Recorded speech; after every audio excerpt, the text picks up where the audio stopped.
Raigad breaking, तिथं काय होईल हे त्यांच्या वडिलांपासून महाराष्ट्राला माहिती आहे. भरत गोगावले यांची स्नेहल जगताप यांच्या प्रवेशावरून तटकरे यांच्यावर टीका.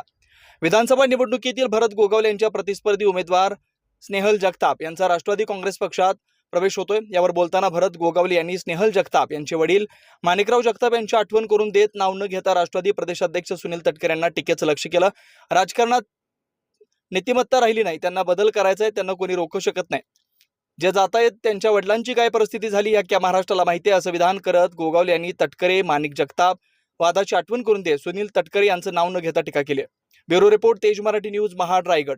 आता हा प्रवेश जो काय काल आम्ही ऐकतोय, काल सुतारवाडीला त्यांच्या मिटिंगी पण झाल्या, परंतु स्नेहल होती काय माहिती नाही, परंतु नाना जगताप आणि त्यांचे काही सहकारी होते. आता हा 5वा प्रवेश असू शकतो असं मला वाटतं आहे. आणि राजकारणामध्ये नीतिमत्ता ही काय राहिलेली नाही.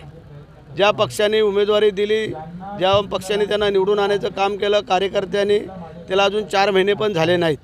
आणि मग जर त्यांना बदल करायचा आहे त्याला तुम्ही आम्ही कोणच काय रोखू शकत नाही आहे. परंतु जे काय जातील तिथं काय होईल काय नाही हे त्यांच्या वडिलांपासून पूर्ण माहिती आहे. आणि अख्ख्या महाराष्ट्रालाही माहिती आहे की त्यांच्या वडिलांची काय स्थिती झाली आणि काय अवस्था झाली. मग ते परतफेड करायला जर जात असतील तर काय माहिती नाही.